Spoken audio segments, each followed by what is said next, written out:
Hi, welcome to Sereen's kitchen. இன்றைக்கி நம்ம கிச்சனில் ஒரு ரைஸ் ரெசிபி தான் பண்ண போகிறோம். நிறைய டைமில் நம்ம ரைஸ் வந்து இன்ஸ்டண்ட்டாக ஒன்று பண்ணணும் அப்படின்னு நினைப்போம். ஒரு சில நாட்களில் பார்த்தீங்கன்னா ஏதாவது குழம்பு செய்கிறதுக்கு சோம்பேறித்தனமாக இருக்கும், ஏதாவது வெரைட்டி ரைஸாக பண்ணிடலாம் அப்படின்னு சொல்லி தோணும். அந்த மாதிரி நேரத்தில் இந்த ரைஸ் நீங்கள் பண்ணிங்கன்னா உங்களுக்கு ரொம்ப பிடிக்கும். சைட் டிஷ் கூட தேவைப்படாது. அந்த மாதிரியான ஒரு சாதம் இன்றைக்கி நம்ம பண்ண போகிறோம். வாங்க அது எப்படி பண்ணலாம் அப்படிங்கிறத பார்க்கலாம். 3 பேர் சாப்பிடக்கூடிய அளவுக்கு சாதம் வேக வச்சு எடுத்திருக்கேன். நம்ம எப்பயுமே வெரைட்டி ரைஸ் எல்லாம் பண்ணோம்னா சாதம் வந்து நல்லா உதிரியாக இருக்கணும். அப்போ தான் நம்ம வெரைட்டி ரைஸ் வந்து நல்லாயிருக்கும். தயிர் சாதத்துக்கு மட்டும்தான் சாதம் வந்து குறைவாக இருந்தால் ருசியாக இருக்கும். மற்ற ரைஸ் எல்லாத்துக்குமே சாதம் வந்து ஒன்றோட ஒன்று ஒட்டாமல் இருக்கணும். நான் வந்து பாசுமதி அரிசி தான் வேக வச்சு எடுத்திருக்கேன்.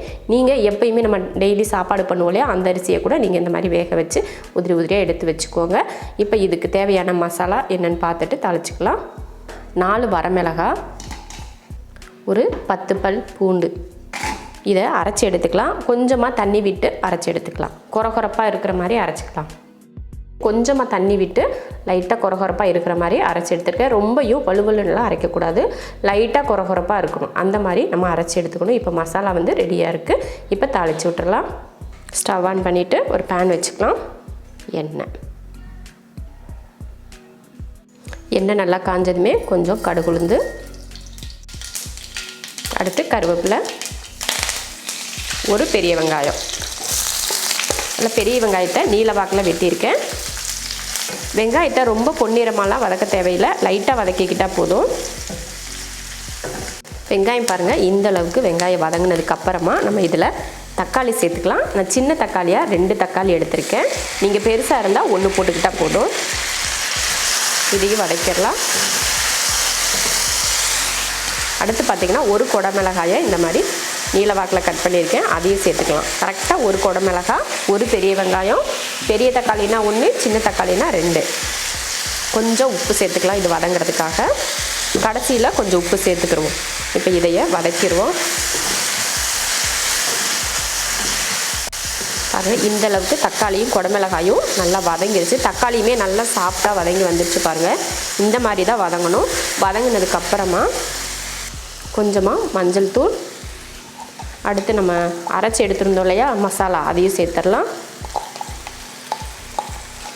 தண்ணி வந்து கம்மியாக தான் ஊற்றணும், அளவுக்கு அதிகமாக தண்ணி ஊற்றி அரைச்சிடாதீங்க. சும்மா அந்த அரைக்கிறதுக்காக நீங்கள் தண்ணியே ஊற்றாமல் கூட நீங்கள் அரைக்க முடிஞ்சால் அரைச்சி எடுத்துக்கலாம்.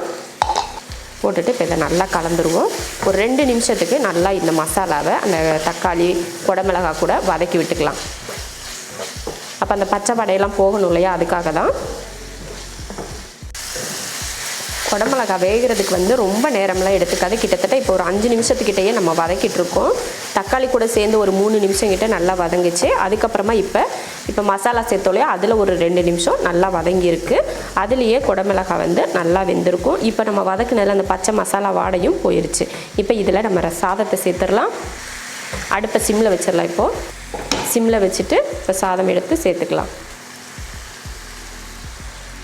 நல்லா உதிரியாக இருக்கணும். அப்போ தான் வந்து எந்த வெரைட்டி ரைஸாக இருந்தாலுமே ரொம்ப டேஸ்ட் வந்து அருமையாக இருக்கும், நமக்கு சாப்பிட்றதுக்கும் நல்லாயிருக்கும். இதை கலந்துடலாம்.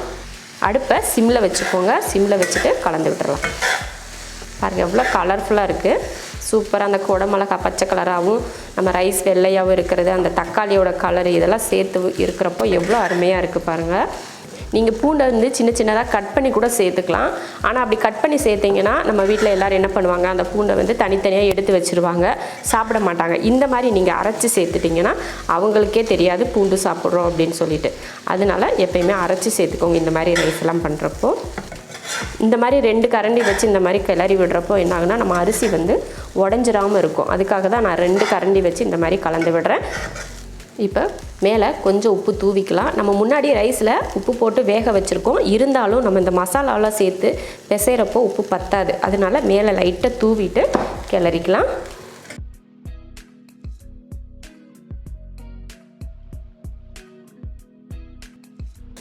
பார்க்குறதுக்கே பாருங்கள் எவ்வளோ அழகாக இருக்குது பாருங்கள். இதுக்கு மேலே நீங்கள் மல்லித்தலை தூவுறதுனாலும் தூவிக்கலாம். நான் வந்து மல்லித்தலை இதுக்கு மேலே தூவிக்கலை.